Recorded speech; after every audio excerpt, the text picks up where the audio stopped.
And we're starting the recording now. Okay, because I did definitely want to share like a few resources, like just go over a few things that I shared on Facebook, as well as like a couple of extra things. So I'm going to go ahead and share my screen. There we go. Oh, I don't want to be in Zoom. Okay. So this is something that I will put up for everyone to have access to, but the New York Deafblind Project actually put together a tip sheet about how to do some like interpreting and those types of things, and some guidance that can be used for using technology and those types of things. So, you know, I don't know if that's applicable to any of you, probably not, but it's just nice to know that we have these accessibility documents in case, you know, we need them. Let's see. Something that's really cool, I'm really excited about this. I just found out about this today. The Helen Keller National Center, which is, you know, one of the big deafblind parts of the network, they are offering all of their classes for free right now. So wow. If you want to take any of their classes, and so the Helen Keller National Center, so basically after you age out of the Oregon Deafblind Project, because, you know, we only go up to age 22, then you go to the Helen Keller National Center. And they are housed in New York, but of course they serve the whole country, and they focus like on those transition and older adult individuals with deaf blindness.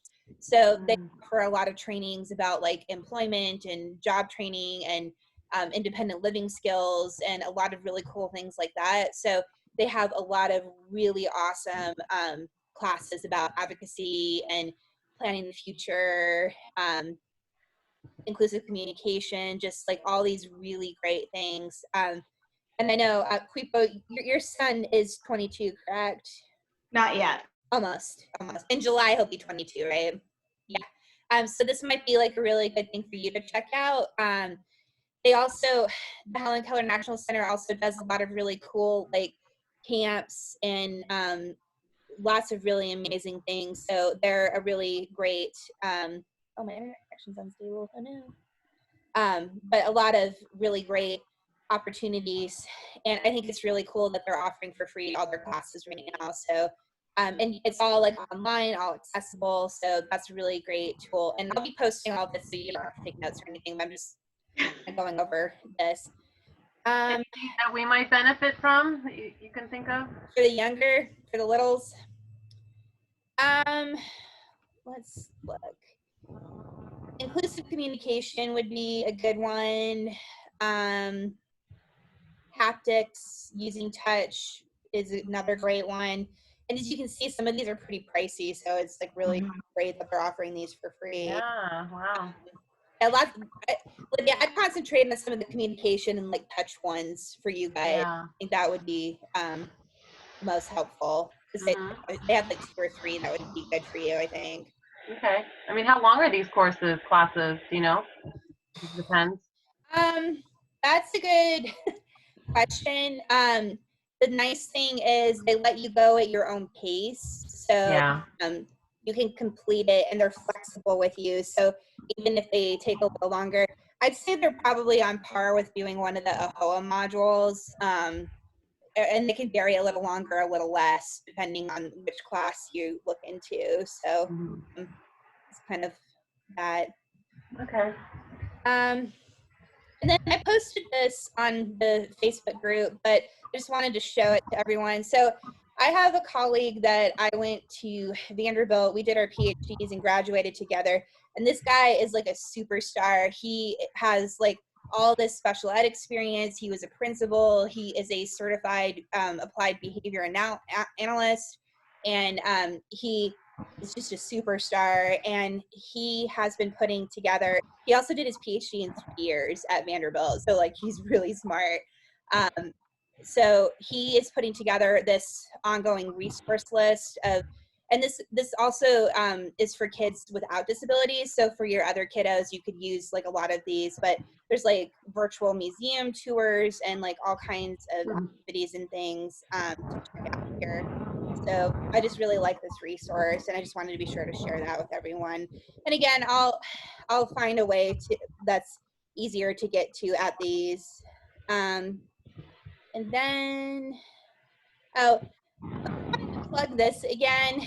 I posted this on Facebook as well, but it's the Family to Families Communities Project. And typically this is like something that you commit to for like a year, and it starts usually in September. And like, I'm not allowed to attend these calls. They are specifically for families, like Oh. families with children with deaf blindness all across the country. And it's super private, and it's very much meant to be like supportive, like atmosphere. And Ejani, who is coming to our Parent Learning Weekend in October, is one of the mentors for this program. So it's really great. So they actually have opened it up and are offering like 4 different sessions, as well as I think a couple of sessions in Spanish, for all families, just to give some extra support during this difficult time right now.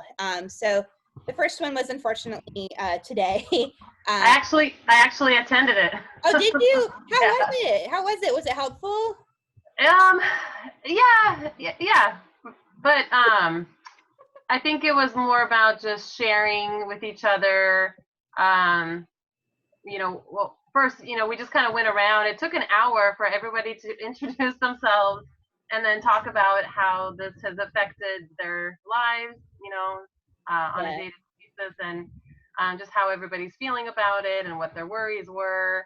So yeah, that took the first hour, and then the last, half an hour, I forget her name, but she basically just went over some tips on how to cope right now, and talked about some breathing exercises, and meditation type of stuff. So, it was good.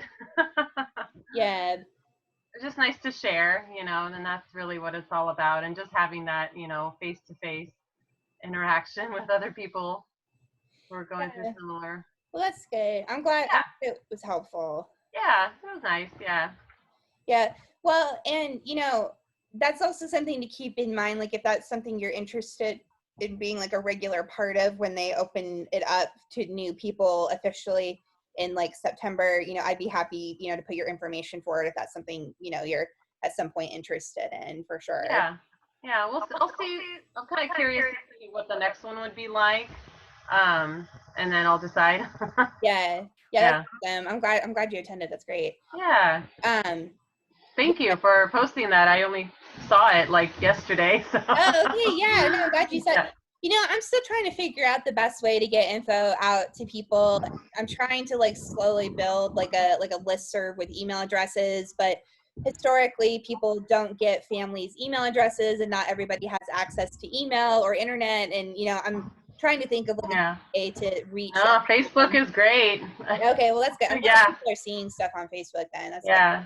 It gives me a chance to, have some adult time while I have my son play on his, video game. And good.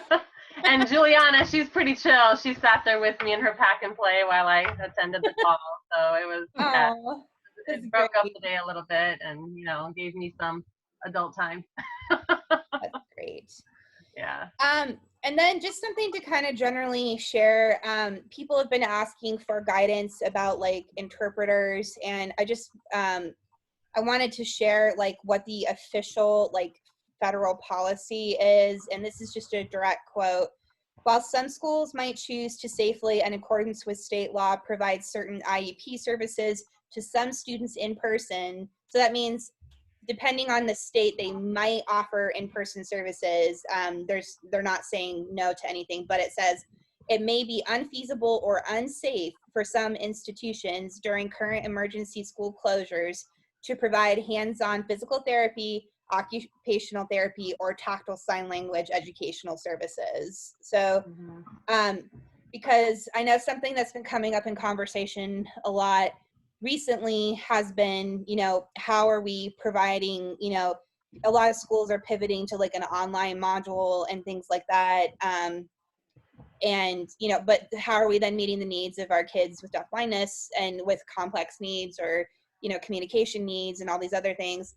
I will say, in the works, I have a meeting that I'm sitting in on tomorrow with the regional management team, and they are discussing like guidelines that we can issue to the state for meeting the needs specifically of kids with complex needs. So that is in the works, and that's being spearheaded by ODE. So that's a good thing.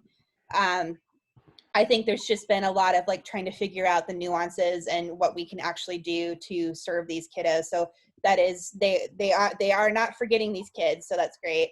And also NCDB, which is the National Center on Deafblindness, they are compiling a list of resources for everyone, like from all the state projects and everything. So I'm hoping sometime next week they will be rolling that out, and as soon as they do, I can start sharing that with everyone. So there are, I feel bad because I think at this point there's just not a whole lot going on. We're kind of like in this weird limbo stage where we don't even know when we're going back to school or how to support these kids, because obviously we can't just do distance learning because they need that person-to-person interaction. Like if you can't touch a kid with deafblindness, they just can't learn. Like you can't interact with them, you can't communicate with them, all these things. So there's definitely lots of conversations happening about how to meet the needs of these kiddos. And I'm hoping to have more information and more resources soon. Like just as I'm finding things, I'm trying to post them up on Facebook and get them out to everybody. So that's sort of been my mode at the moment. But I see Anne has joined us too. Hi, Anne. I don't know if she can hear me. Oh, I had to unmute myself. Hello. I'm impatient, Anne. Sorry. No, I always mute myself because someone will come in hollering at me if I don't. Yeah. I didn't know if there was anything that you potentially wanted to add. I just went over a few resources that I had, and we're kind of just chatting in general about things to do at home and those types of things. I am recording right now, but if the conversation gets personal, I will shut that off. Oh, okay. No, I was late. I was writing down, I don't know if people are aware that part of this lovely stimulus package includes provisions to weaken IDEA for our kids. So I was firing off a nice email to my House Representative, Suzanne Bonamici, telling her how she needs to fight for IDEA and our kids. So part of the wording in the stimulus bill says that parts of IDEA can be set aside up to a year. And that's just absolutely ridiculous. And they're not talking about it. And so I'm talking about it with people. And if anyone wants kind of a template for a letter, I can send that out to Carly. And, I'm just sending it out to whoever is your, person in your house, and tell them they need to fight for our kids. Yeah, no, Anne, if you share that with me, I'll email it and put it on the Facebook group for sure. Okay. Yeah, because that's, they don't even talk about it. And the thought of giving Betsy DeVos any power over IDEA is quite frightening. So we don't need that we don't need things. I mean, I realize that things are not going to be like they were in school. I mean, they're things that we're going to have to do for typical kids, for kids with IEPs, but setting aside IDEA or parts of it for a year is absolutely ridiculous, because we're not setting aside anything else for a year for kids in gen ed. Yeah, no, that's completely ridiculous. And I'm sure it has an impact like on transition services and VR and everything. It will have an impact on everything. Yeah, so everything. I have no idea, where it's all nice that they're doing enhanced benefits and financial things I think are lovely, but not at the sake of, IDEA. Yeah, no, I'm not trying to get political, but I'm not really surprised by this, because I've been seeing articles like for the last week saying that Betsy DeVos is very much on this like train of we need to just pivot to distance learning and like forget about everybody else who can access it. And, not only is it not fair to our kids, but like, what about families who don't have internet access and don't have computers? And I mean, exactly. So many kids that this is going to affect, and it's just so not right. So anyway, I will send that to you, and I have like a little script that was sent to me on one of my teacher listservs that give ideas of what you can write, to your Yeah. representative, and how you can find your representative if you don't know who that is. Great. Yeah, I'll definitely share that. Thanks, Anne. Yeah. And then we've heard absolutely nothing. Part of it is because we're on spring break, and Yeah. collective bargaining agreement would say that I don't work this week. So I think that's why teachers actually haven't heard anything. I'm expecting to hear something by tomorrow afternoon or Monday morning. I know that Salem Kaiser is meeting online at 10 a.m. with their licensed staff on Monday. Mm-hmm. And but I'm talking to teachers, special education teachers, and they don't have an idea either. So yeah, our RMT is meeting tomorrow afternoon, and okay. I wondered when that was all. I know I did text with my supervisor, and she's been on constant Zoom calls and trying to figure out, the ESD serves 21 districts. yeah. So trying to figure out, what every district is doing, and waiting for ODE to like give guidance is, it's just a mess. So I have noticed, I follow a lot of sites online, and I notice a lot of groups hollering at their parents to, like get ready to, go after your district and call them and call your teachers. And I'm thinking we don't even know what's going on yet. And, if I knew something, I'd tell you. But right now we are in such limbo of what is even, going to happen, that, I don't know, just like what you were talking about, there's no way distance learning is going to take place of instruction for our kiddos. Yeah. So I'm not sure if equipment is going home, if the things they work on at school are going home, if they're going to do virtual anything for birth to 5. We have heard nothing. So, I know it's like super frustrating for families to not have answers right now. And I know it's frustrating for the teachers too, but I also know just from behind the scenes a little bit that I have access to, that I know in particular ODE is trying really hard to get like an official like stance on everything and like roll things out and to get it figured out. And this all happened like so fast, and I think we just at this point we need to try to like collectively just have some grace with people that I know are working so hard right now and trying to get it figured out. And it's just such a mess because everything got like all shut down like literally a day before spring break was about to start. And I don't see how anyone could have like prepared for this. And then of course you can't make teachers work during their spring break because that's illegal. So I think I do truly believe on Monday we'll start hearing a lot more about what's happening, and they're going to start rolling things out. Like I really think it's going to be quick. Well, that's good, because I can imagine it from the parent side, trying to figure out what's going on, and we're kind of hanging with you, waiting, because we exactly miss all those kids so much, and we're like, holy cow. But yeah, not trying to like beat the dead horse here. The thing with the CARES Act, people need to write right away before the House votes on that act. Yeah. So I will send that back out to you today. Yeah, thank you. That's something that all of us could absolutely call. Okay. Right to your House of Representatives person. And you'll be sharing that letter or sample. Is it a sample letter? We don't need that. Yeah. Yeah. I'll forward it to you. Yeah, that'd be great. Yeah. Awesome. Whatever we can do to help.